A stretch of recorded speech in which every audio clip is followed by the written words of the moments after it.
नरेंद्र देव यांच्या समोर घेऊन जा आणि ते जे काय करतात ते मला येऊन सांगा। तर असं केल्यानंतर तो शिष्य काय करतो की एक पाण्याने भरलेलं भांड घेतो आणि ते भांड घेऊन जातो आणि ते जे नरेंद्र देव आलेले असतात त्यांच्या समोर ते पाण्याचं भांड घेऊन जातो आणि पाण्याचं भांड घेऊन गेल्यानंतर ते आचार्य नरेंद्र देव जे असतात ते काय करतात की त्या पाण्यामध्ये सुई टाकतात आणि त्या पाण्यामध्ये सुई टाकल्यानंतर काय होतं तो शिष्य घेऊन येतो ते भांड घेऊन येतो आणि आचार्य जे नागार्जुन असतात त्यांना सांगतात की त्यांनी काय केलंय की याच्यामध्ये सुई टाकले। तर त्याच्यानंतर ते आचार्य नागार्जुन असतात ते काय करतात की त्या शिष्याला सांगतात की जा आणि सन्मानपूर्वक त्या ह्यांना घेऊन ये। तर असं सांगितल्यानंतर म्हणजे हे काय झालं तर एक परीक्षा झाली की त्याच्यामध्ये सुई का टाकली। तर याचं उत्तर असं आहे की हे जे नालंदा विश्वविद्यापीठ आहे हे जे आहे हे अवाढव्य पसरलेलं आहे आणि या ठिकाणी सुई म्हणजे काय एकदम छोट्यातला छोटा कण आहे की नाही या सुई आतमध्ये टाकले म्हणजे ह्याच्यामध्ये मी उतरायला म्हणजे याच्यामधून मी शिक्षण घ्यायला तयार आहे। म्हणजे जी अशी परीक्षा घेतली जायची तीच परीक्षा या भगवान बुद्धांच्या धम्मनगर मध्ये सुद्धा होते। म्हणजे भगवान बुद्धांच्या धम्मनगरामध्ये प्रवेश करण्यासाठी आपल्याला काय असायला पाहिजे अभ्यासक असायला पाहिजे सगळ्या विषयांचं आपल्याला ज्ञान असायला पाहिजे आणि ते ज्ञान आपण विज्ञानाने असायला पाहिजे आपल्याला। त्याच्यानंतर बघा या भगवान बुद्धांच्या धम्मनगरमध्ये प्रज्ञेची मोठी मोठी भवने आहेत। भगवान बुद्धांच्या ह्या धम्मनगरमध्ये प्रज्ञेची मोठी मोठी भवने आहेत। तर ती कशी तर बघा एखादी व्यक्ती जी आहे ती एखादी व्यक्ती उंच एखाद्या मनोऱ्यावर गेली किंवा एखाद्या आपण बिल्डिंग मध्ये गेलो बिल्डिंग मध्ये सगळ्यात लास्टच्या माळ्यावर किंवा टेरेस वरती गेलो टेरेस वरती गेल्यानंतर आपण जेव्हा खाली बघतो की नाही तेव्हा खाली आपल्याला सगळं काय चाललंय काय नाही चाललंय किंवा तिथल्या परिस्थितीचा अंदाज येतो ना। तसंच ह्या धम्मनगर मध्ये सुद्धा काय आहे तर आपण शिक्षण घेतलं पाहिजे म्हणजे प्रज्ञेची मोठी मोठी भवने आहेत। ज्यावेळी आपण प्रज्ञा घेऊ ज्यावेळी आपण ज्ञान घेऊ तेव्हा आपल्याला समाजामध्ये काय चाललंय काय नाही चाललंय आपल्याला काय करायला पाहिजे याचं ज्वलंत उदाहरण म्हणजे डॉक्टर बाबासाहेब आंबेडकर। डॉक्टर बाबासाहेब आंबेडकरांनी इतकं शिक्षण घेतलं आणि म्हणूनच आज म्हणजे डॉक्टर बाबासाहेब आंबेडकरांनी सारा भारत बौद्धमय करेन असं म्हटलं आणि त्यांनी इतकं शिक्षण घेतलं त्यांनी आज आपल्याला म्हणजे शिक्षणाची सगळी दालनं मोकळी करून दिलेली आहेत। त्यांचं जे स्वप्न आहे ते आपण साकार करायचं आहे आणि हे कधी साकार होईल तर आपण भगवान बुद्धांच्या या धम्मनगरमध्ये प्रवेश केल्यानंतर जेव्हा आपण हे शिक्षण घेऊ जेव्हा आपली प्रज्ञा जागृत होईल तेव्हाच आपण आपल्या जे समाज बांधव आहेत जे अडचणी दलदलीमध्ये जे फसलेले आहेत किंवा जर आता आपण बघितलं तर आता इकडे तरी आपण शिक्षण घेतोय पण अजूनही काही खेडोपाडी ठिकाणी अजूनपर्यंत सुद्धा हा धम्म पोहोचलेला नाहीये।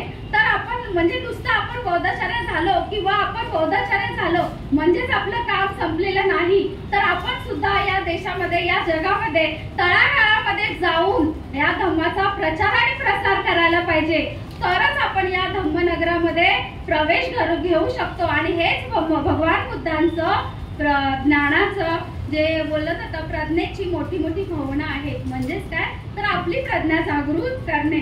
त्याच्यामध्ये या धम्मनगरामध्ये बघा विनयाची न्यायालय आहे। हे जे भगवान बुद्धांचं धम्मनगर आहे येथे विनयाची न्यायालय आहे। म्हणजे विनयाची न्यायालय म्हणजे काय तर माणूस नुसता शीलवान किंवा ज्ञानी म्हणजे प्रज्ञावान असून चालत नाही तर त्याला विज्ञानाची जोड सुद्धा हवी। विद्या ही विनयाने शोभते। म्हणजे बघा एक छोटंसं उदाहरण सांगते की सारीपुत्त भगवान बुद्धांच्या काळातले सारीपुत्त भगवान बुद्धांपेक्षा 2 वर्षांनी मोठे होते आणि यांचा शिष्यगण जो होता तो 500 शिष्यगण होता आणि सारीपुत्त हे सगळ्यात वयाने मोठे म्हणजे भगवान बुद्धांपेक्षा सुद्धा 2 वर्षांनी मोठे होते। आणि एक दिवस काय झालं होतं की नवीन जे शिष्य होते नवीन शिष्य तर ते सारीपुत्त होते यांचा विनय बघा किती मोठा होता। म्हणजे एक छोट्याशा उदाहरणावरून सांगते ज्यावेळी ते चालले होते तर ते वयाने मोठे असल्यामुळे वृद्ध झाले होते आणि ते एकदा चालत असताना म्हणजे नियम विनय आहे की आपलं चिवर जे असतं आपण अंगावर घेतलेलं चिवर असतं हे जमिनीला लागता कामा नये आणि म्हणते सारीपुत्त यांचं जे चिवर होतं हे जमिनीला लागत होतं. एक दिवस चालताना जमिनीला लागत होतं. तर नवीन एक शिष्य जो होता, तो नवीन शिष्य त्या सारीपुत्तांना म्हणतो की म्हणते की हा म्हणजे विनय आहे आणि तुमचं जे चिवर आहे ते जमिनीला लागत आहे. त्या सारीपुत्तांचा विनय इतका मोठा होता की सारीपुत्ता असे नाही म्हटले की मी सगळ्यात मोठा आहे ना, मग मला काय करायचंय. म्हणजे ते त्यांना उलट बोलू शकत होते ना, किंवा ते त्या शिष्याला बोलू शकत होते की तू मला शिकू नकोस. परंतु त्यांनी तसं म्हटलेलं नाहीये. तर त्यांनी माफी मागितली की माझी चूक झाली की मी पुन्हा असं करणार नाही, म्हणजे माझ्याकडून ते चुकून झालं. म्हणजे ही जी आहे ह्याला बोलतात विनय. समजा एखादा डॉक्टर आहे, त्याच्याकडे खूप प्रज्ञा आहे, खूप पैसा आहे, तो हुशार आहे, तो चांगल्या हॉस्पिटलमध्ये काम करतो. आणि जर समजा एखाद्या अडचणीच्या वेळी जर एखाद्या व्यक्तीने रात्रीचा जर त्याच्याकडे दरवाजा वाजवला की आमच्या घरात असं झालंय किंवा कोणी आजारी आहे, तो डॉक्टर जर समजा दरवाजा खोलून जर आलाच नाही बाहेर किंवा त्यांनी कोणतेही कारण सांगितले, त्याच्याकडे विनय आहे का? त्याच्याकडे नुसता पैसा आणि प्रज्ञा असून काय उपयोग आहे?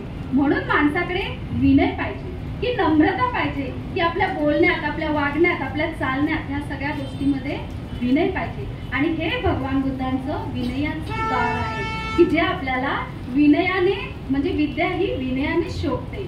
त्याच्यानंतर आहे या भगवान बुद्धांच्या धम्मनगरामध्ये 4 प्रस्थानाच्या सडका आहेत. सडका म्हणजे रस्ते. तर ह्या धम्मनगरामध्ये 4 जे रस्ते आहेत, 4 मार्ग आहेत. तर ते 4 मार्ग कोणते? तर पहिला जो आहे तो कायानुस्मृती, म्हणजे माणसाला आपल्या शरीराबद्दलचं ज्ञान पाहिजे. ही कायानुस्मृती म्हणजे काय? तर हे शरीर जन्माला आलंय, ते मरणार आहे. म्हणजे आपण लहान असतो, त्याच्यानंतर मोठं होतो, नंतर वृद्ध होतो. शरीर हळूहळू वृद्धत्वाकडे जाणारच आहे, केस पांढरे होणारच आहे, दात पडणारच आहे, आपल्या शरीरातला एक एक अवयव निकामी होणारच आहे. हे शरीराबद्दलचं सत्य आहे. म्हणजे कायानुस्मृती ही आपली जागृत असली पाहिजे. शरीर हे घाणीचं माहेरघर आहे. या शरीराचं किंवा या सौंदर्याचा अभिमान बाळगू नये. जे आज आहे ते उद्या नष्ट होणार आहे. म्हणजे कोणतीही गोष्ट शाश्वत नाहीये. त्याच्यानंतर आहे चित्तानुस्मृती, म्हणजे चित्ताबद्दलचे परिपूर्ण ज्ञान असणे, ही दुसरा रस्ता आहे. त्याच्यामध्ये आपले चित्त, आपले मन, म्हणजे आपले मन जे असतात, आपले चित्त 52 प्रकारचे असतात. ते एकमेकात गुंफलेले असतात, त्यांची शृंखला आहे. भगवान बुद्ध म्हणतात की एक वेळ जगाला जिंकणे सोपे आहे, पण मनाला जिंकणे अवघड आहे. आणि म्हणूनच तथागत भगवान बुद्धांनी म्हटलंय मनोकुपा, मनोधम्मा, मनोसेक्ता, मनोमनो.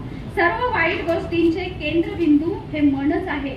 आणि म्हणून मन हे मनाचं केंद्रबिंदू आहे. आणि म्हणूनच म्हटलेलं आहे की भगवान बुद्धांचा जो हा बौद्ध धम्म आहे, डॉक्टर बाबासाहेब आंबेडकरांनी आपल्याला हा धम्म दिलेला आहे, हा विज्ञानावर अवलंबून आहे. तर त्याच्यानंतर आहे वेदनानुस्मृती, म्हणजे हा सुद्धा रस्ता आहे की वेदनानुस्मृती म्हणजेच काय? तर आपल्याला वेदनांचे परिपूर्ण ज्ञान असणे. वेदना 3 प्रकारच्या आहेत, सुखद वेदना, दुःखद वेदना. भगवान बुद्धांना जेव्हा 4 आर्य सत्य भेटले, तर त्याच्यामध्ये सांगितले भगवान बुद्धांनी की जगामध्ये दुःख आहे, दुःखाला कारण आहे. म्हणजेच काय? तर वेदना, सुखद वेदनाही असतात, दुःखद वेदनाही असतात. सुख आलं म्हणजे उरुळून जाऊ नये, दुःख आलं म्हणून दुःखी होऊ नये. ते दुःख कालांतराने कमी होणारच आहे. किंवा म्हणजे ह्या ज्या वेदना आहेत याच्यावरती आपलं लक्ष पाहिजे. त्याच्यानंतर आहे धम्मानुस्मृती. धम्मानुस्मृती म्हणजेच काय?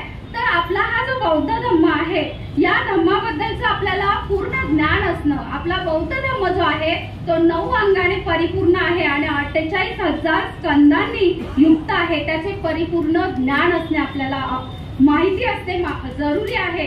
कारण आपला हा जो बौद्ध धम्म आहे, तो बौद्ध धम्म म्हणजे काय? नुसतं आपण बौद्ध असून चालणार नाही.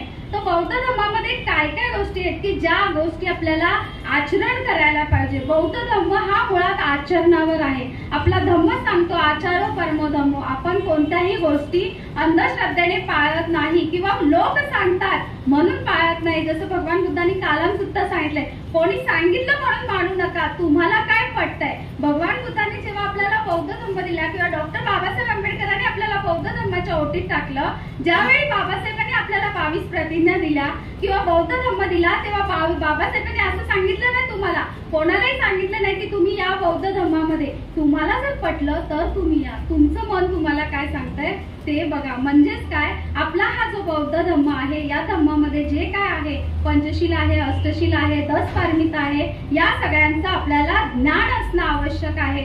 आणि आपलं मन काय सांगतंय, हेच आपण जेव्हा आपलं मन आपल्याला सांगतं की हे सत्य आहे किंवा हे असत्य आहे, त्यावेळी दोन्ही वेळा आपलं मन बरोबर असतं. म्हणजे आपलं मनच आपल्या मनाचं केंद्रबिंदू आहे. त्याच्यानंतर या धम्मनगरामध्ये दुकानं आहेत. तर ह्या धम्मनगरातली दुकानं कोणती, तर बघा या धम्मनगरामध्ये फुलांचं दुकान आहे, या धम्मनगरामध्ये सुगंधाचं दुकान आहे. तर भगवान बुद्धांचं जे फुलांचं दुकान आहे त्याच्यामध्ये ध्यान भावना करण्यास योग्य अशा काही गोष्टी सांगितल्या आहेत. अनित्य संज्ञा, अनात्म संज्ञा, हे प्रत्येक असे विषय आहेत. तर हे सगळे आहे. आणि म्हणजेच काय, जो कोणी या वृद्धपण व मृत्यू यातील सुटू इच्छितो तो या विषयांपैकी कोणताही एक विषय निवडू शकतो आणि याचा अभ्यास करून राग, द्वेष, लोभ, मोह, अभिमान किंवा खोटे सिद्धांत यांच्यापासून दूर जाऊ शकतो आणि श्रेष्ठ निर्वाण पद प्राप्त करू शकतो. अरहंत होऊन जो आपलं चित्त शांत करतो. त्याच्यानंतर आहे सुगंधाचं दुकान. तर सुगंधाचं दुकान म्हणजेच काय, तर भगवान बुद्धांनी काही शील सांगितले. जसं आपण आता बघितलं की शिलाचं दुकान आहे. तर बघा या मनुष्य सहित सर्वजण सुगंधी करू शकतात. आणि जे आपण अगरबत्ती लावतो, तर अगरबत्तीचा जो सुगंध असतो तो आपल्याला म्हणजे थोड्या वेळापुरता सुगंध देतो आणि तो वाऱ्याच्या दिशेला सुगंध देतो. परंतु जो आपल्या शिलाचा सुगंध आहे, म्हणजे एखादी व्यक्ती समजा कोणी असेल, ते बौद्धचार्य असो, केंद्रीय शिक्षक असो किंवा आपल्यातली कोणी धम्म आचरणारा जो एखादा व्यक्ती असतो, त्याचं जे आचरण चांगलं असेल तर त्याचा जो सुगंध आहे किंवा एक भंते जे आहेत ते भंते आपल्याला मार्गदर्शन करतात, तो जो हा शिलाचा सुगंध आहे तो चारी दिशेला, कोणत्याही दिशेला जाऊ शकतो. म्हणजे फक्त असं नाही की तो एकाच दिशेला जाऊ शकतो. एखादा चांगला व्यक्ती, चांगला बोलणारा व्यक्ती, चांगला मार्गदर्शन करणारा व्यक्ती किंवा चांगला असणारा व्यक्ती, त्याचा सुगंध देशामध्ये सर्वीकडे पसरलेला असतो. आणि हेच भगवान बुद्धांचे सुगंधाचे घर आहे, सुगंधाचं दुकान आहे. त्याच्यानंतर औषधाचं दुकान आहे. तर बघा या 4 स्मृती प्रस्थाने म्हणजे 4 सम्यक प्रस्थाने, 5 इंद्रिय, 5 बल, 7 बोधांगे, आर्य अष्टांगिक मार्ग. आणि या औषधांमुळे भगवान बुद्ध जे आहे ते खोट्या मिथ्या कर्म बाहेर टाकतात आणि तेच भगवान बुद्धांचे औषधाचे दुकान आहे. जगात अनेक प्रकारच्या औषधांची दुकान आहेत, परंतु धम्मासारखे औषध नाही. आणि हा जो आपला धम्म आहे, हा धम्म आर्य सत्य स्वरूपी औषध, हे एक मानसिक औषध आहे. म्हणजे की डॉक्टर लोक जसे औषध देतात, डॉक्टर लोकांनी कोणतेही औषध दिलं, आपल्याला कोणता आजार झालाय, तो कोणत्या आजारावर डॉक्टर औषध दिलं की थोडं त्याच्यानंतर ते औषध घेतल्यावर आपण बरं होतो, परंतु पुन्हा तो आजार आपल्याला होऊ शकतो, पुन्हा ते आजार आपल्याला होतात, वातावरण बदललं की तो आजार होतो. परंतु हा जो आपला बौद्ध धम्म आहे, याचा आचरण करणारा जो माणूस आहे, याचा आचरण केल्यानंतर आपल्याला हा जो धम्म आहे, या धम्मासारखं दुसरं औषध नाही. म्हणजे या धम्मात आल्यानंतर माणूस कोणतेही वाईट कृत्य करत नाही.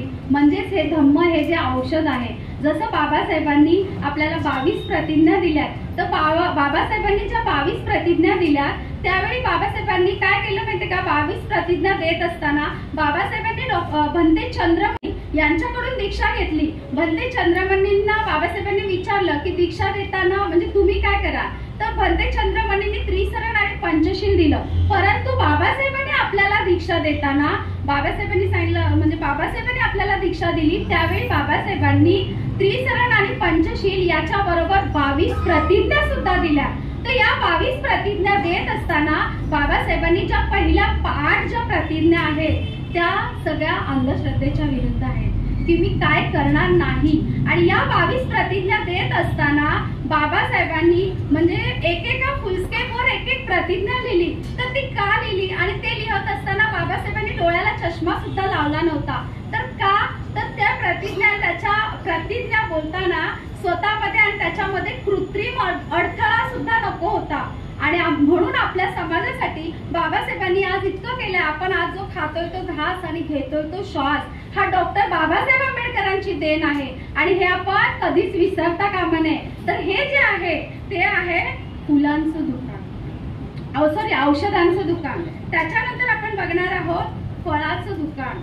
तर फळांचं दुकान सुद्धा श्रोतापणी फळ, सकृतागामी फळ, अनागामी फळ, अरहंत फळ, म्हणजेच काय हे एक एक विषय आहेत. तर ह्या एकेका विषयांचं खूप मोठं विस्तारित स्वरूप आहे, याचा अभ्यास करून जोपर्यंत आपण वाचाल तो वाचाल. तर हे असे आपल्याला जर हवं असेल तर या धम्मनगरामध्ये पहिल्यांदा आपल्याला प्रवेश करावा लागेल. त्याच्यानंतर रत्नांचं दुकान, भगवान बुद्धांच्या या धम्मनगरामध्ये रत्नांचं दुकान आहे. जगामध्ये आपण अनेक रत्न पाहिलेत, हिरे, माणिक, मोती असे खूप प्रकारचे रत्न आहेत, परंतु या सगळ्यापेक्षा एक श्रेष्ठ रत्न आपल्या धम्मामध्ये आहे. जगातील सर्वश्रेष्ठ रत्न म्हणजे बुद्ध रत्न, धम्मरत्न आणि संघरत्न. या 3 रत्नांची बरोबरी कोणतेही रत्न करू शकत नाही. आणि जर आपल्याला या भगवान बुद्धांच्या नगरीमध्ये प्रवेश करायचा असेल, या 3 रत्नांना आपण सोडून जाता कामा नये. म्हणजेच काय, आपण या 3 रत्नांचा अंगीकार करावा. या 3 रत्नांची बरोबरी कोणीही करू शकत नाही.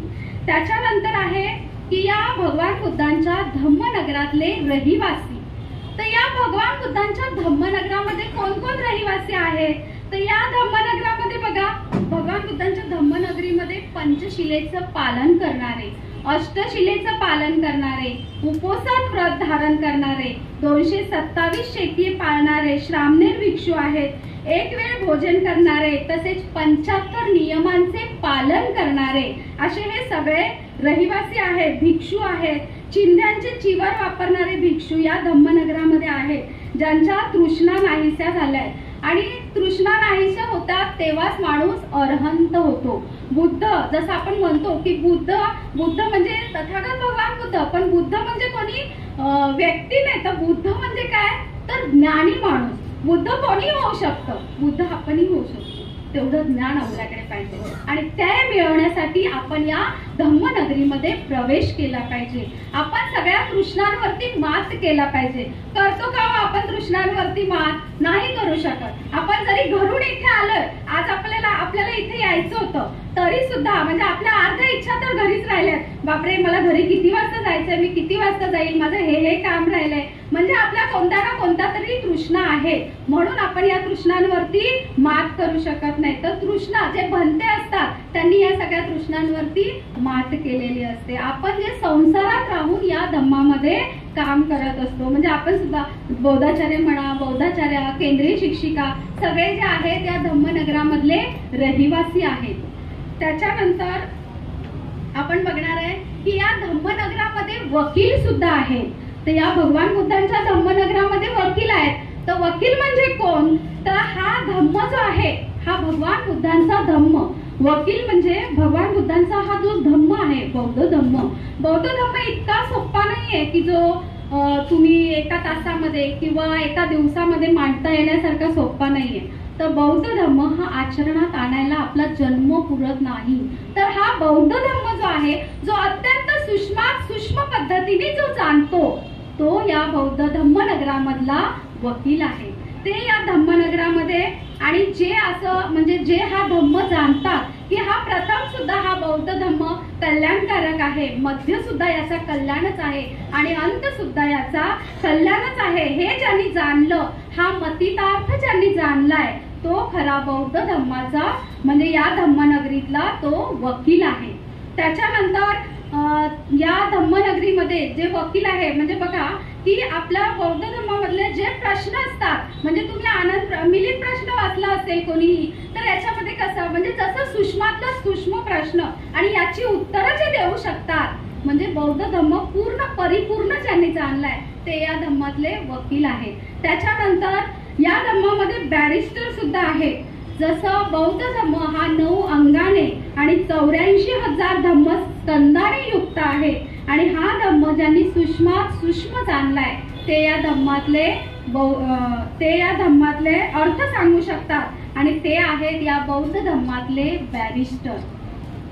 त्याच्यानंतर आपण बघणार आहोत की बौद्ध धम्मामध्ये दिवे लावणारे कोण आहे. या धम्मनगरामध्ये भगवान बुद्धांचं जे हे धम्मनगर आहे, या धम्मनगरामध्ये दिवे लावणारं कोण आहे.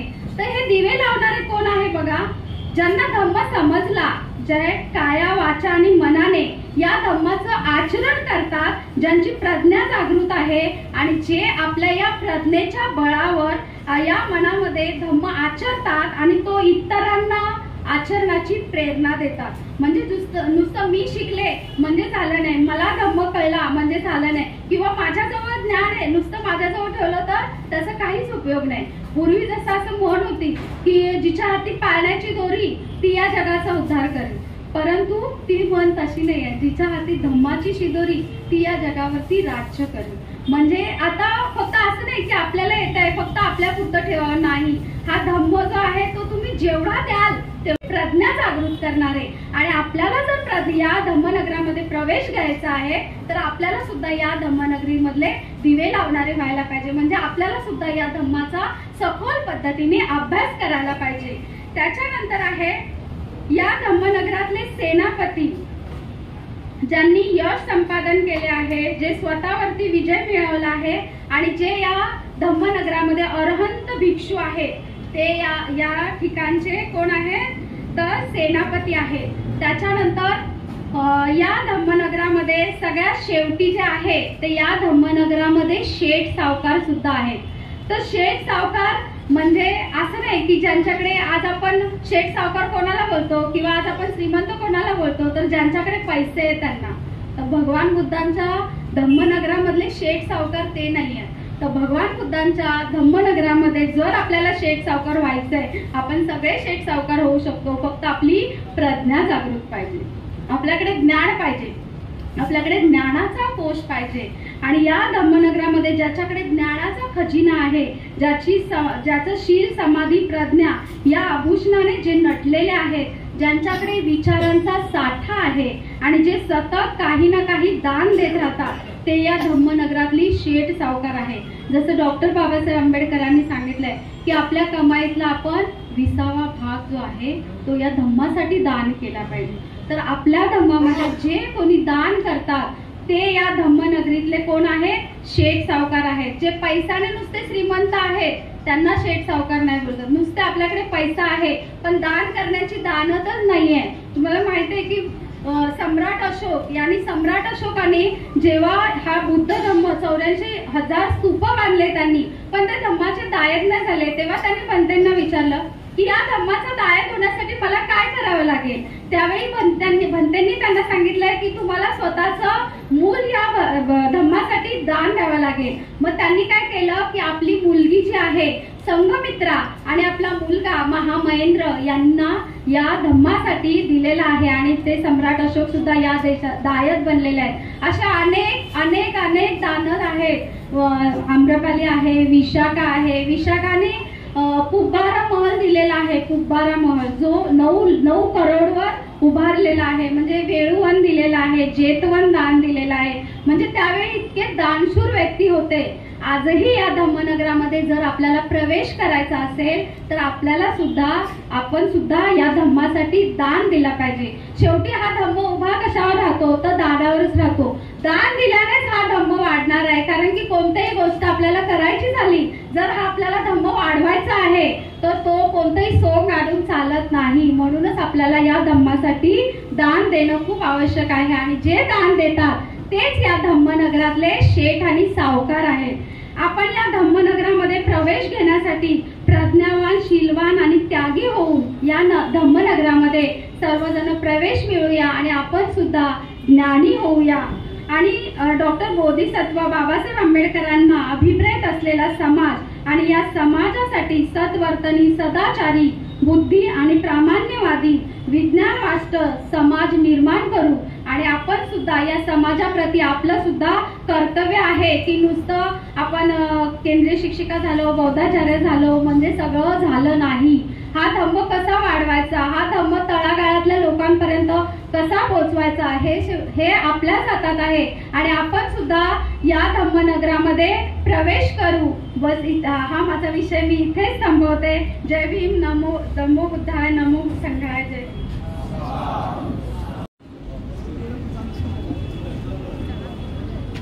धन्यवाद ताई। या ठिकाणी विस्तृतपणे बुद्धांचा धम्मनगर या विषयावरती ताईने आपल्याला मार्गदर्शन केलेलं आहे।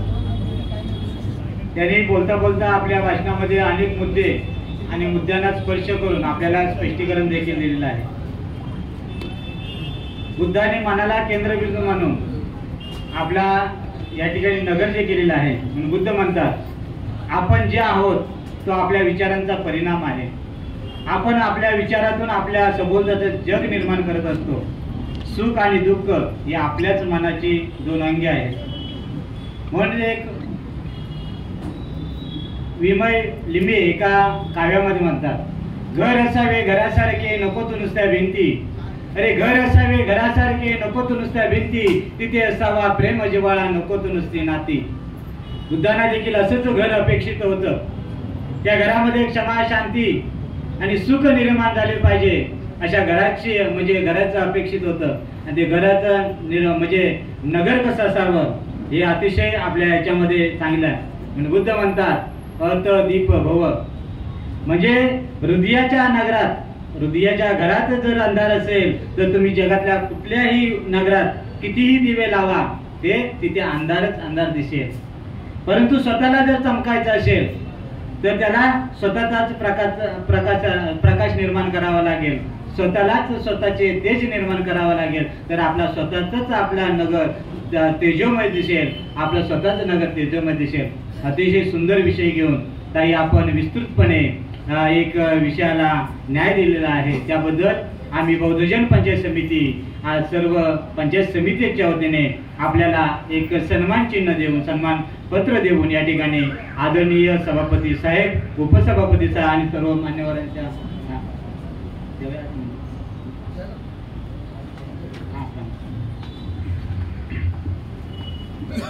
सर्वांनी सादुकार करायचा आहे. आम्ही या ठिकाणी आपल्याला सन्मानित करत आहोत.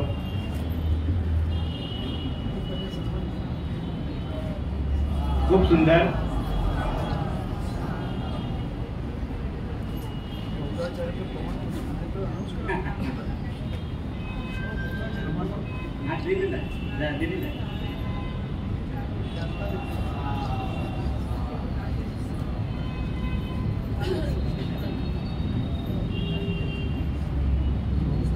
यानंतर आपल्याकडे थोडा वेळ आहे. मी आपल्या या विचारपीठावर बसलेले आदरणीय आपल्या बौद्धजन पंचायत समितीचे कार्याध्यक्ष लक्ष्मी भगत साहेब यांना विनंती करतोय की या ठिकाणी वेळेचं भान ठेवून या ठिकाणी मार्गदर्शन करावं. या ठिकाणी साहेबांचा आदेश आहे, साहेबांचं सांगणं आहे, साहेबांचा उपदेश आहे की या ठिकाणी आदरणीय प्रवचनकार ज्येष्ठ बौद्धाचार्य आपले सर्वांचे मार्गदर्शक आपल्या समितीचे उपकार्याध्यक्ष आदरणीय HR पवार गुरुजींना विनंती करतोय की त्यांनी या ठिकाणी येऊन थोडक्यात मार्गदर्शन करावं.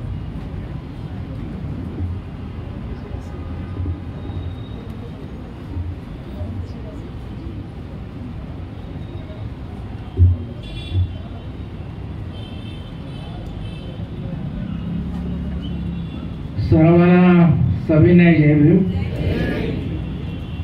ज्ञानवंत तथागत महाकारुणी भगवान गौतम बुद्ध, परमपूज्य बोधिसत्व भारतरत्न डॉक्टर बाबासाहेब आंबेडकर या ठिकाणी बौद्धजन पंचायत समितीच्या वतीनं अंतर्गत संस्कार कमिटीच्या वतीनं वर्षावास मालिका या ठिकाणी चालू आहे. ज्यांचे आशीर्वाद आणि पुण्यानं आणि आपणाला लाभलेले या संस्थेचे सभापती, आजच्या या वर्षावास मालिकेचे अध्यक्ष आदरणीय आनंदराज आंबेडकर साहेब, उपसभापती आदरणीय विनोद मोरे साहेब, त्याचप्रमाणे कार्याध्यक्ष लक्ष्मण भगत साहेब, या ठिकाणी उपकार्याध्यक्ष माझे सहकारी आदरणीय मनोहर मोरे, त्याचप्रमाणे आदरणीय तांबेसाहेब, आपल्या संस्थेचे सरचिटणीस आदरणीय राजेश घाडगे, त्याचप्रमाणे चिटणीस आदरणीय श्रीधर साळवी, संस्कार कमिटीचे अध्यक्ष आदरणीय मंगेश पवार, त्याचप्रमाणे चिटणीस मनोहर मोरे, ज्यांनी बरोबर अर्धा पाऊण तास आपल्याला या ठिकाणी बौद्ध धम्म संघ यामध्ये आपण प्रवेश केल्यानंतर आपल्याला काय प्राप्त होतं आणि हा धम्म कशावर आधारलेला आहे याबद्दल त्यांनी खुलासेवार मार्मिक असं प्रवचन आपल्याला दिलेलं आहे. बौद्ध धम्म हा मनाच्या मांगल्यावर आणि बुद्धीच्या कसोटीवर आधारलेले आहे. भगवान बुद्ध असं म्हणतात, यो धम्मम पसती सो मा पसती. मला बघू नका, जो धम्माला पाहतो तो मला पाहतो, जो धम्माला पाहतो तो मला पाहतो. यो धम्मम पसती सो मा पसती. आणि म्हणून या ठिकाणी ज्योतिताई यांनी जे सांगितलं की हा धम्म चार आर्य सत्यावर आधारलेला आहे. भगवान बुद्धांनी आपल्याला सांगितलेलं आहे, या जगामध्ये पृथ्वी तलावामध्ये सर्व ठिकाणी दुःख आहे. हे दुःख जे आहे हे आपण मान्य केलेलं आहे. या दुःखाची कारण काय आहेत तेही सांगितलेलं आहे. त्यानंतर या दुःख निवारण्याचा मार्ग हे आपल्याला सांगितलेला.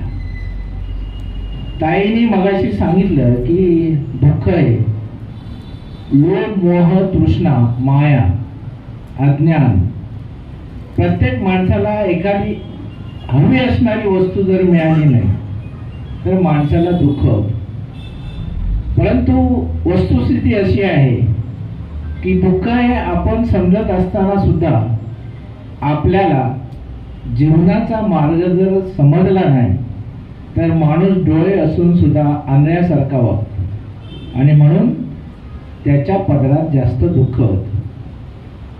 ज्या लोकांनी बौद्ध धर्म आचरणात आणलेला आहे, आता मगाशी ताईंनी सांगितली की बौद्ध धर्म आचरणावर आहे, तर ज्यांना बौद्ध धर्म समजला, ज्याने आचरणात आणला, ते लोक आज सुखी आणि समृद्धी आहेत. त्यांच्या वाट्याला सुख आहे. आणि म्हणून आपण धम्माचा अभ्यास, मगाशी ताईंनी सांगितले की धम्माचा अभ्यास आयुष्यभर केला तरी धम्म आपल्याला समजणार नाही. धम्म हा महासागरासारखा आहे की त्या महासागरामध्ये किती नद्या नाले येऊन पोचतात हे आपल्याला माहिती नाही. असा महासागर हा बौद्ध धम्म आहे. आणि म्हणून जी व्यक्ती जास्तीत जास्त बुद्ध धम्म म्हणजे काय आणि तो आचरणात आणल्यानंतर आपल्याला काय फलप्राप्ती होते, सुखप्राप्ती होते, हे आचरणात आणल्यानंतरच समजतं. आणि म्हणून प्रत्येक माणसानं जन्मास माणूस येताना तो रडत येतो, सर्वांना माहीत. परंतु तो जाताना बाकीचे लोक रडत असतात पण तो माणूस निश्चित पडलेला असतो. म्हणजेच जन्म हे दुःख आहे, जरा म्हातारपण पण दुःख आहे आणि मरण सुद्धा दुःख आहे. हे उत्पत्ती, स्थिती आणि लय हे जे 3 स्टेप्स आहेत बुद्ध धर्मामध्ये, हे आपल्याला समजलं पाहिजे. कारण मी प्रत्येकाला जनरल विधीमध्ये सांगतो, आज यांची प्रतिमा पूजेच्या स्थानी ठेवलेली आहे, आज ना उद्या आपली अशीच लावली जाणार आहे. फक्त तुमचं कर्तव्य काय, जन्मापासून मृत्यूपर्यंत तुम्ही काय अवगत केलं, काय मिळवलं, तुम्ही स्वतःच्या कुटुंबासाठी काय केलं, समाजासाठी काय केलं. बाबासाहेबांनी जे अनंत उपकार आपल्यावर केलेले आहेत, त्या बाबासाहेबांच्या उपकाराची परतफेड तुम्ही कशी केलेली आहे हे लोकसंग. आणि म्हणून या ठिकाणी जे दुःख आहे हे दुःखाचं कारण भगवान बुद्धांनी सांगितलेलं आहे की तृष्णा, अविद्या. आणि म्हणून माणसाला आयुष्यामध्ये मोह, माया, मलाच पाहिजे अशा प्रकारे कोणत्याही प्रकारे इच्छा न बाळगता अंतरून पाहून पाय पसरा. दुसऱ्याच्या घरी एसी आहे, त्याच्या घरी त्याच्या नशिबानं, आपल्या प्रयत्नानं आपणही मिळवण्याचा प्रयत्न करायचा. पण आपल्या कर्तृत्वानं, आपल्या कष्टानं आपल्याला जे मिळेल त्याच्यामध्ये आपण धन्यता मानली पाहिजे. आपण लोभ, माया जर ठेवली तर स्वतःवर दगड उडून गेलो. मोह, माया का अविद्या, तृष्णा घालवण्यासाठी पहिली जी स्टेप आहे जी ज्योतिताईंनी सांगितली ते म्हणजे पंचशील. पंचशिलेमध्ये पाण्याती पाता वेरमणी. आता हे तर तुम्हाला माहित आहे म्हणून तुम्ही आम्हाला कशाला सांगता, पण चला आता मला संधी मिळेल. साहेब म्हणाले पवार माझ्या, तर पाण्याती पाता वेरमणी, मी घातपात करणार नाही. होतं कसं माहिती आहे की काही हेवे द्यावे, माणसाला एखादी गोष्ट जर मिळाली नाही तर माणसाला राग येतो. मग तो रागाच्या भरात काय करतो तुम्हाला माहिती. आणि म्हणून घातपात करणे, खून करणे, मारामारी करणे मी करणार नाही. अदिन्न दान वेरमणी, मी खोटे बोलणार नाही, चोरी करणार नाही. त्यानंतर कामे सुविचारा वेरमणी, काम वासना, आपण लग्नामध्ये मी आणि ती अनाचारापासून अलिप्त राहीन. मुसावादा वेरमणी, खोटे बोलणार नाही.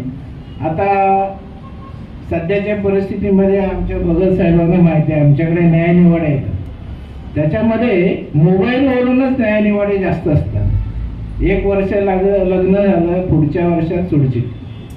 त्याचं कारण मोबाईल जितका चांगला आहे तेवढाच वाईट आहे. आणि म्हणून आयुष्यात माणसानं खरं बोला.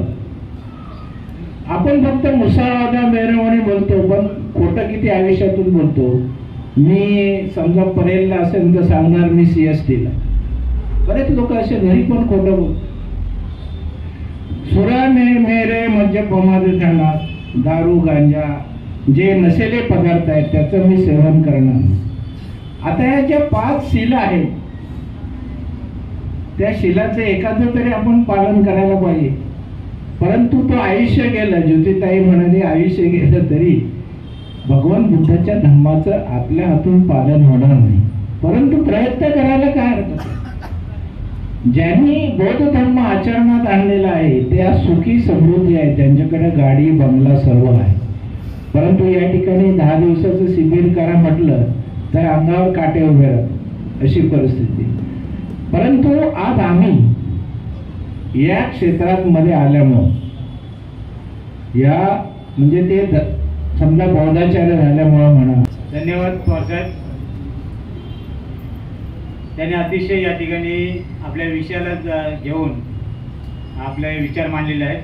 बाबासाहेब म्हणतात माणूस हा धर्माकरता नसून धर्म हा माणसाकरता असतो.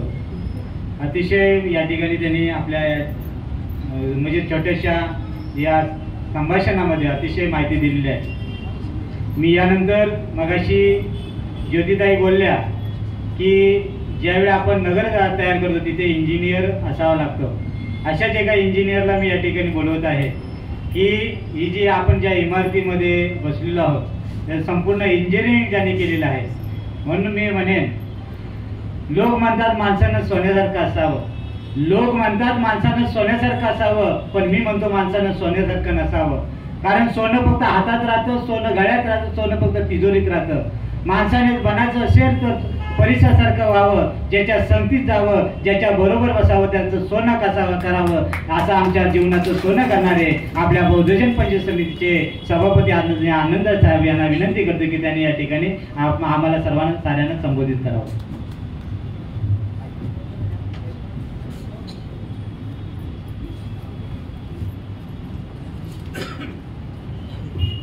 तथागत भगवान गौतम बुद्ध तुमच्या आणि माझ्या जीवनाचे भाग्य विधाते नव्हे संपूर्ण देशाच्या जीवनाचे भाग्य विधाते बोधिसत्व परमपूज्य डॉक्टर बाबासाहेब आंबेडकर यांच्या विचारांना आणि प्रतिमाना तेव्हा वंदन करून आज या इथे हे जे 4थं पुष्प बौद्धजन प्रचार समितीतर्फे अत्यंत चांगल्या पद्धतीनं आयुष्य माननी ज्योती जयराम जाधव यांनी भगवान बुद्धांचा धम्मनगर हे अत्यंत सुंदर पद्धतीने आपल्या सर्वांना समजून सांगितलेलं आहे। आज या कार्यक्रमाला उपस्थित असणारे उपसभापती विनोदजी मोरे, कार्याध्यक्ष लक्ष्मणजी भगत, उपकार्याध्यक्ष मनोहरजी मोरे, तसेच उपकार्याध्यक्ष HR पवार, उपकार्याध्यक्ष चंद्रमणी तांबे, सरचिटणीस राजेशजी गाडगे, चिटणीस श्रीधर साळवी, चिटणीस श्रीधर जाधव, चिटणीस संदेश खैरे, यशवंत कदम, महिला मंडळाच्या अध्यक्षा आणि ज्यांनी अनेक वर्ष या अध्यक्षपदाची धुरा सांभाळलेल्या सुशीलाताई जाधवताई, त्याचबरोबर उपाध्यक्षा गायकवाडताई, संस्कार समितीचे अध्यक्ष ज्यांच्या वतीनं ही धम्मप्रवचन मालिका हे संपूर्ण कार्यक्रम त्या अध्यक्ष आणि चिटणीसांच्या मार्फत आपण करत असतो ते मंगेश पवार आणि मनोहरजी मोरे, त्याचबरोबर विश्वस्त सुभाष जाधव, अतुल साळवी, द्रुपद मोरे, सर्व बौद्धाचार्य, उपासक आणि उपासिका। ताईंचा आजचा विषय होता की भगवान बुद्धांचा धम्मनगर। मी जेव्हा इथं आलो तेव्हा मी यांना विचारलं हे काय जयभीम नगर, सिद्धार्थ नगर, रमाई नगर, तसे हे काय धम्मनगर काढलं, परंतु आज ताईंनी खऱ्या अर्थानं याला अत्यंत सुंदर असं न्याय दिलेला आहे। हे एक अलंकारित पद्धतीने त्यांनी सांगितलं की धम्मनगर आणि त्याच्यामध्ये काय काय असतं आणि काय काय कशा पद्धतीने म्हणजे संपूर्ण नगरामध्ये असणाऱ्या प्रत्येक गोष्टी, मग ते फळ मार्केट असो की वकील असो की अजून डॉक्टर असो, या सर्वांच्या त्याने केलेल्या उपमा अत्यंत समर्पक पद्धतीने त्याने बसवलेल्या आहेत आणि त्याबद्दल खरंच त्यांचं कौतुक करेल तेवढं थोडं आहे असं मी समजतो। तर म्हणजे त्यांना त्यांचं कौतुक दुसऱ्या पण गोष्टीसाठी करायला पाहिजे की आज आपण या इथे जसं ही धम्मप्रवचन मालिका घेतो त्याच पद्धतीने आपण शामनेर शिबिर घेतो। या इथे आम्हाला शामनेर शिबिरासाठी माणसं सुद्धा भेटत नाहीत, परंतु भारतीय बौद्ध महासभेकडे मला कळलेलं आहे की महिलांची लाईन लागलेली आहे शामनेर शिबिराला बसण्यासाठी आणि पहिल्या त्या शामनेर शिबिरामध्ये त्या बसलेल्या आहेत। मी सुद्धा त्या शामनेर शिबिराला व्हिजिट केली होती कारण मला पण ते बघायचं होतं म्हणून। त्या 50 महिला अत्यंत शिस्तबद्ध पद्धतीने 10 दिवस या शामनेर शिबिराला बसलेल्या। वरती सर्व महिलांना आपले केस प्रिय असतात, त्या म्हणजे केश ओपन करून त्या बसल्या होत्या। हे अत्यंत महत्त्वाचं म्हणून अत्यंत त्यांच्याबद्दल अभिमान वाटला। अशा या ज्योतिताई त्यांनी अत्यंत सुंदर अशा पद्धतीने संपूर्ण हा सांगितलेला आहे। परंतु मी पाहतो की या इथं आपण नेहमी प्रवचन घेतो आणि या इकडे असणारे जास्तीत जास्त इथे बौद्धाचार्य असतात, पण मला नेहमी हा प्रश्न पडतो की खरंच हे प्रवचनाचा उपयोग होतो का? कारण काय आहे की ग्लास भरला असेल आणि त्याच्यात भरलेल्या ग्लासामध्ये जर वरतून अजून पाणी टाकण्याचा प्रयत्न केला तर ते पाणी ग्लासाच्या बाहेर पडू शकतं। त्या पद्धतीने तुम्ही इथे येताना खरंच ओपन माइंडेड म्हणजे रिकाम्या मनाने येता का? हा माझ्याकडे तथागत भगवान गौतम बुद्धाचा अत्यंत महत्त्वाचा विषय काय आहे तर मन। या संपूर्ण हा बौद्ध धर्म हा माणसाशी निगडीत आहे आणि माणसाच्या मनाचा केंद्रबिंदू हा बौद्ध धर्माचा केंद्रबिंदू आहे आणि त्यामुळं हे मन तुमचं जर वेगवेगळ्या विचाराने वेगवेगळ्या विधीने जर भरलेलं असेल तर तुम्ही हे जे काही आपण प्रवचनं घेतो, ही इतर मंडळी अत्यंत मेहनत करतात, अत्यंत चांगल्या पद्धतीनं आपले विचार मांडतात, ते तुम्ही घेऊ शकता का हा माझ्याकडे प्रश्न पडतो। कारण ही अत्यंत चांगल्या पद्धतीची प्रवचनं आतापर्यंत आपल्याकडे चालू आहे, परंतु लोक या इथे ज्या पद्धतीने उपस्थित राहायला पाहिजे त्या पद्धतीने होत नाहीत आणि आलेली असतात ती सुद्धा किती प्रमाणामध्ये तयारी करतात, किती प्रमाणात हे विषय समजून घेतात, हा माझ्या पुढे पडलेला प्रश्न आहे. कारण आपल्याला हे जे काही आपल्याला माहिती आहे की तथागताचा जन्म इसवी सनाच्या 500 वर्षापूर्वी झालेला आहे अप्रॉक्सिमेटली असं समजलं जातं. त्या काळामध्ये तर कसल्याही प्रकारचं लिखाण नव्हतं. पहिल्यांदा बौद्ध धर्माचं लिखाण हे श्रीलंकेमध्ये झालेलं आहे पहिल्या शतकामध्ये. आणि तोपर्यंत ही सर्व मंडळी म्हणजे त्या काळामध्ये असणारे जे भंतेगण होते ते एकमेकांकडे हे विचार मांडायचे, चर्चा करायचे आणि मग त्या विचार ते पुढच्या पिढीपर्यंत द्यायचे. अशा पद्धती पिढी पर पिढी अशा पद्धतीने हे विचार जवळजवळ 500 वर्ष तथागत भगवान गौतम बुद्धाचा धम्म हा फक्त आणि फक्त माणसाच्या मनामध्ये जाऊन घर करून त्याने म्हणजे जे पहिल्यांदा लिखाण झालं बौद्ध धर्माचं ऑफिशियली असं म्हणणं आहे की ते श्रीलंकेमध्ये झालेलं लिखाण आहे. तर त्यामुळे ही सर्व मंडळी आपली मन पूर्णपणे ओपन ठेवलेली होती. म्हणजे आपण कधी कधी म्हणतो ना आपल्या मनाची दरवाजे कवाडे उघडे ठेवा, त्या पद्धतीची होती. आणि त्यामुळे ते संपूर्ण ते ग्रहण करत होती, ते डोक्यामध्ये ठेवत होती आणि त्या पद्धतीने त्यांनी ते संपूर्ण पुढची पिढी त्याच्या पुढची पिढी अशा पद्धतीने ते पुढे पुढे नेलेलं आहे. आणि त्यामुळे आपल्याला हा तथागताचा बौद्ध धर्म जो खऱ्या अर्थाने माणसाच्या मनाचा केंद्रबिंदू आहे आणि खऱ्या अर्थाने माणसाच्या भविष्यासाठी अत्यंत महत्वाचा असा हा बौद्ध धर्म आहे, जो माणसाच्या एकंदरीत उज्ज्वल भविष्याची कास धरतो. आणि त्यासाठी म्हणून तथागताने दिलेले पंचशील असेल किंवा अष्टांगिक मार्ग आहे, त्या मार्गावरून गेलात तर तुम्ही खऱ्या अर्थानं बौद्ध धर्माची योग्य पद्धतीने तुम्ही वाटचाल करताय. अशा पद्धतीचा जो विचार आहे तो या इथं आपण पाहतो. आज मला आनंद वाटतोय की या इथं या ताईने अत्यंत चांगल्या पद्धतीने या भगवान बुद्धाचा धम्मनगर वेगवेगळ्या म्हणजे त्याच्यामध्ये असणारे प्रत्येक जण म्हणजे आपण स्वतः सुद्धा बौद्धाचार्य उपासकांना सुद्धा त्या याच्यामध्ये काय तुमचं महत्व आहे हे त्याने सांगून दिलेलं आहे.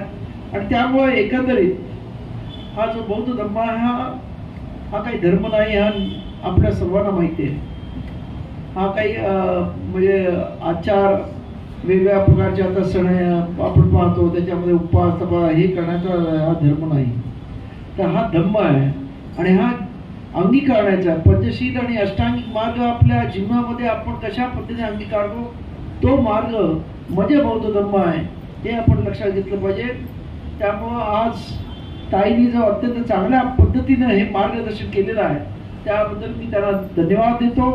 आज या इथं ही आमच्या विश्वास मंडळातले अनेक लोक इथे उपस्थित आहेत त्याबद्दल त्यांना धन्यवाद देतो. आणि त्याचबरोबर आपण इथे बौद्धाचार्य तसे उपासिका इथे आले त्यांना मनापासून धन्यवाद देतो. आणि मी माझ्या वाडीला विराम देतो. नमो बुद्धाय. अध्यक्ष भाषण झालेलं आहे. मी फक्त सूचना करणार आहे ते फक्त बौद्धाचार्यांसाठी आहे. आपल्या सर्वांना कल्पना आहे आपण सर्वजण बौद्धन पंथ समितीचे बौद्धाचार्य आहात. बौद्धन पंथ समितीचा नियम आहे एप्रिल ते मार्च हा जो कालावधी आहे ते आपल्याला सनदपत्र नूतनीकरण करण्याचा मार्ग आहे, दिवस आहेत. परंतु आतापर्यंत 2024-25 या कालावधीमध्ये फक्त 118 बौद्धाचार्याने सनदपत्र नूतनीकरण केलेलं आहे. आणि त्यामुळे जेवढे 58 विभाग प्रतिनिधी आहेत त्या विभाग प्रतिनिधींना संस्कार समितीच्या माध्यमातून आम्ही पत्रव्यवहार केलेला आहे. बौद्धाचार्यांची लिस्ट सुद्धा आम्ही त्यांना दिलेली आहे. आणि म्हणून या ठिकाणी जे उपस्थित जे विभाग प्रतिनिधी आहेत त्यांनी आपल्या विभागामध्ये किती बौद्धाचार्य आहेत त्यांनी सनदपत्र नूतनीकरण केलेलं आहे की नाही. जर सनदपत्र नूतनीकरण केलं नसेल तर त्यांना कुठलाही कार्यक्रम करण्याची संधी उपलब्ध करून देऊ नये. देऊ नये असं या ठिकाणी गृहीत होतोय. आणि आता तुम्हाला सर्वांना सनदपत्र नूतनीकरण करावंच लागेल, कारण आपलं जुनं सनदपत्र संपलेलं आहे. 23-24ला सनदपत्र संपलेलं आहे, त्याच्यामुळे 24चं सनदपत्र तुम्हाला नवीन घ्यावंच लागेल. आणि म्हणून मी या ठिकाणी विनंती करतो की ज्याने मी सांगायला अभिमान वाटतो की आदरणीय सदानंद घाडगे गुरुजींचा आज वय वर्ष 70 वर्ष आहे, चालू शकत नाही. परंतु जर यायचं नसेल तर ते मला आवर्जून फोन करतात, दोघांनाही फोन करतात की गुरुजी माझी तब्येत बरी नाही किंवा पावसाचे दिवस आहेत, मी येऊ शकत नाही. परंतु ते आम्हाला फोन करून आवर्जून सांगतात. परंतु असे कुठल्याच बौद्धाचार्याचा साधा एक मेसेज सुद्धा येत नाही सर की मी येऊ शकत नाही की माझी काय ती अडचण आहे. असे बौद्धाचार्य आज 70 वर्षाचे असताना सुद्धा आज त्यांनी 23, 24, 24, 25 सुद्धा सलग नूतनीकरण केलेले पत्र नूतनीकरण केलेलं आहे. म्हणजे एक जबाबदारी आहे, ती जबाबदारी ओळखून आज प्रत्येक बौद्धाचार्याने आपली ओळख काय आहे किंवा आपली ओळख जबाबदारी काय आहे. कारण आपण जर सनदपत्र नूतनीकरण केलं नाही तर एक प्रकारे आपण संस्थेची फसवणूक करतोय हे सिद्ध होतं, लक्षात घ्या. तर त्यावेळेस वर्षाला आपल्याला 500 रुपये फक्त भरायचे असतात आणि जर आपण 500 रुपये भरू शकत नाही तर ते आपल्यासाठी त्या पदासाठी योग्य नाही आहे. आणि म्हणून तुम्हाला सर्वांना विनंती करतो की ज्याने आपलं सनदपत्र नूतनीकरण केलं नसेल तर मंगळवार गुरुवार या दिवशी आपल्या संस्कार समितीचा वार आहे, त्या दिवशी संध्याकाळी या ठिकाणी येऊन आपलं सनदपत्र नूतनीकरण करावं आणि आम्हाला आणि बौद्धन पंचायत समितीला सहकार्य करावं. तर दुसरी सूचना अशी आहे की 3 ऑक्टोबर ते 12 ऑक्टोबर या कालावधीमध्ये आपण शालेय शिबिराचं आयोजन केलेलं आहे. आतापर्यंत 17 नावं आलेली आहेत. मी आणखी अपेक्षा करेन की कमीत कमी 30-35 नावं यावीत, जेणेकरून त्याच्यामधली 5-6 गळली तरी 30 तरी त्या ठिकाणी राहतील आणि शालेय शिबिर परिपूर्ण होईल. आणि सोलापूरची नावं यायची बाकी आहेत तरी सुद्धा ती येतीलच अशी अपेक्षा करतो. आणि पुढील सूत्रसंचालन आदरणीय मनोहर मोरे गुरुजीकडे विनंती करतो. त्याचप्रमाणे बौद्धन पंचायत समितीच्या माध्यमातून जी पर्यटन समिती आहे त्या समितीच्या सुद्धा सहलीच आयोजन नोव्हेंबरमध्ये करण्यात आलेलं आहे. आतापर्यंत सर्व नावं बुक झालेली आहेत, त्यांचं रिझर्वेशन सुद्धा केलेलं आहे. आणि पुन्हा एकदा जर कोणाला जायचं असेल कदाचित तर त्याच्यामधून काटछाट झाली तर त्या सुद्धा त्या पर्यटन समितीमध्ये आपण सहभागी अशी विनंती करतो. त्याचप्रमाणे शिक्षण समितीच्या माध्यमातून ऑक्टोबरमध्ये आपल्या शाखेमधून जी 10वी 12वी पदवीधर जी मुलं उत्तीर्ण झालेली आहेत त्यांचा सत्कार सोहळ्याचा कार्यक्रम नोव्हेंबर-ऑक्टोबरमध्ये आपण करण्यात येणार आहे. आणि म्हणून ज्या ज्या शाखेचे शाखा पदाधिकारी असतील सभासद असतील तरी आपल्या शाखेमध्ये की आपली पाल्य जर 10वी 12वी 15वी उत्तीर्ण झाले असतील अशा मुलांची मार्कलिस्टची झेरॉक्स आणि त्याच्या पाठीमागे शाखेचा उल्लेख असणं गरजेचं आहे, गटाचा उल्लेख असणं गरजेचं आहे आणि मोबाईल नंबर लिहून समितीकडे सुपूर्द करावा अशी आपणास विनंती करतो. पुन्हा एकदा आपण सर्वजण या ठिकाणी आलात आणि आजच्या बौद्ध धम्म प्रवचन मालिकेमध्ये सहभाग दिला त्यावर आपल्या सर्वांचे आभार व्यक्त करतो. आणि 5वं जे सत्र या ठिकाणी दिनांक 17/8/2024 रोजी आदरणीय ज्येष्ठ बौद्धाचार्य नारायण रामचंद्र जाधव गुरुजी त्यांचा विषय डॉक्टर बाबासाहेब आंबेडकर यांची सावत्र आई माता जिजाई या विषयावरती आपलं पुष्प गुंफणार आहेत. जशी आपण आतापर्यंत उपस्थिती दर्शवलेली आहे अशीच उपस्थिती आपण 17 तारखेला सुद्धा हजर राहावं, समितीच्या उपक्रमामध्ये सहभाग घ्याल.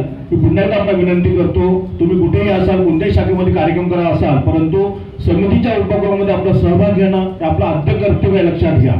कारण आपण जेव्हा सनदपत्र करतो आपण त्या ठिकाणी मान्य करतो की कुठल्याही समितीचा उपक्रम असेल त्या ठिकाणी मी उपस्थित राहील आणि तशीच उपस्थिती आपण 17 तारखेला सुद्धा द्याल अशी अपेक्षा करतो. इथे सांगतो स्वतः कार्यक्रमाची सांगता करूया.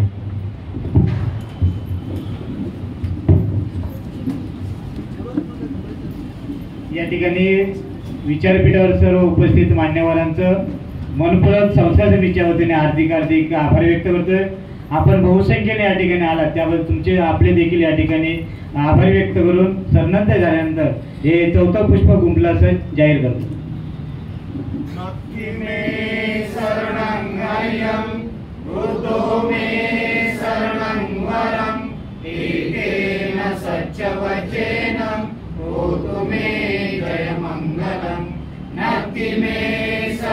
गयं धम्मो मे शरणं वरं एकेन सच्चवचेन होतु मे जयमंगलं.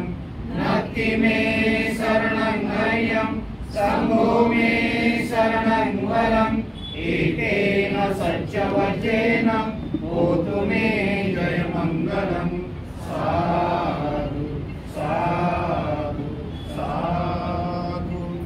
आजच्या प्रवचनकार ज्योतिताई जाधव यांना पहिला जो कार्यक्रम मिळाला आहे बौद्धाचार्य झाल्यानंतर गृहप्रवेशाचे धम्मदान 1000 रुपये मिळालेले आहेत. ते 1000 रुपये समितीला त्या दान देत आहेत. साहेबांनी त्याचा स्वीकार करावा.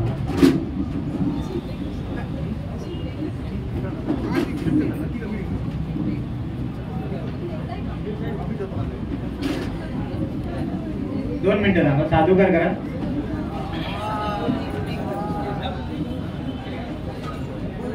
ठीक आहे.